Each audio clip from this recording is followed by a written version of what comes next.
आज की पोइट्री मैंने सभी हाउसवाइफ्स को डेडिकेट करी है। वो हाउसवाइफ्स जो कहना तो बहुत कुछ चाहती हैं, लेकिन वो अपनी फीलिंग्स को शब्द नहीं दे पाती हैं, तो मैंने एक छोटी सी कोशिश करी है। तो ये कुछ इस तरह से है। हाउसवाइफ, बोलना मना है। मैं साड़ी पहनूं या जीन्स, अगर ये तुम तय कर सकते हो तो मेरा घर के फाइनेंशियल मैटर्स में बोलना गलत कैसे हो जाता है।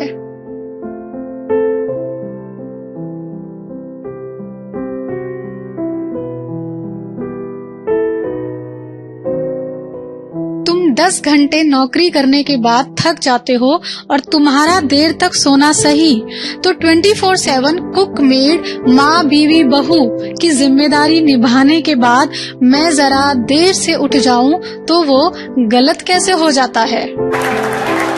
अगर हफ्ते में एक बार खाना बनाने से तुम जरा कम मर्द कहलाते हो, तो मुझे तो हर रोज मास्टर शेफ का अवार्ड मिलना चाहिए।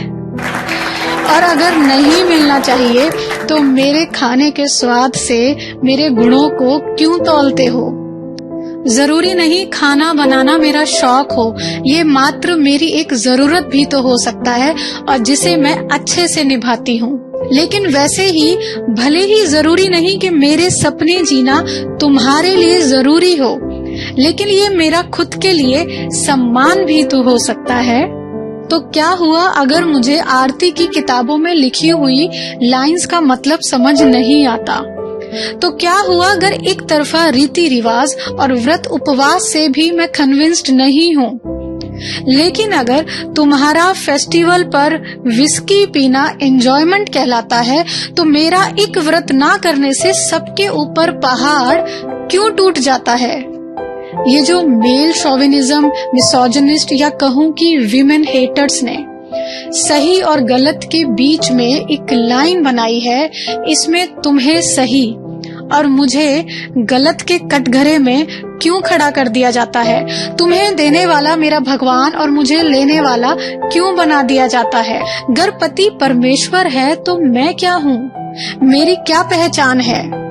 यमराज से अपने पति के प्राण वापस लाने वाली पूजने योग्य सावित्री कहलाती है।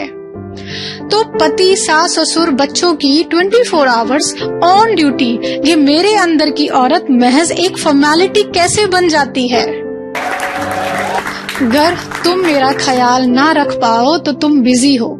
अगर मुझसे ज्यादा वक्त मोबाइल और दोस्तों को दो तो चलता है। तुम्हारा मुझ पर चिल्लाना या गुस्से में हाथ उठाने से जो प्यार कम नहीं होता है, वो मेरे मांग में सिंदूर ना सजाने या बिंदी ना लगाने से अभिशाप क्यों बन जाता है। क्या मेरी अपनी खुद की कोई जमीन नहीं हो सकती? क्या मेरी खुद की कोई दुनिया नहीं हो सकती जहां मैं अधिकारों के दायरे में बंद नहीं हूँ, जहां मुझे ये ना सोचना पड़े कि तुम बोलो तो मैं जीन्स पहनूं, तुम परमिशन दो तो थोड़ा देर तक सो लूं, तुम बोलो तो नौकरी करूं, तुम बोलो तो तमाम उम्र हाउसवाइफ ही रहूं, भगवान की पूजा भी तुम्हारे तौर तरीकों से करूं, तुम बोलो तो माँ के घर जाऊं, तुम बोलो तो शॉपिंग में थोड़े पैसे खुद पर भी खर्च कराऊं। एक तरफ कहते हो आजादी से रहने देते हैं, अपनी मर्जी से जीती है, हम तो कोई जोर जबरदस्ती नहीं करते, जो चाहे करती है, जहां चाहे जाती है, खुद को तुम अथॉरिटी वाली पोजीशन में रखते हो और मुझको बस देते हो और देने पर इतराते हो। सुनो, अगर इतना ही देते हो तो जब मैं अपने अंदर के तूफान को बाहर निकालना चाहती हूँ, कुछ कहने चाहती हूँ, कुछ बोलना चाहती हूँ, तो क्यों फिर मेरे कान बस इतना ही सुनते हैं। हाउसवाइफ, बोलना मना है।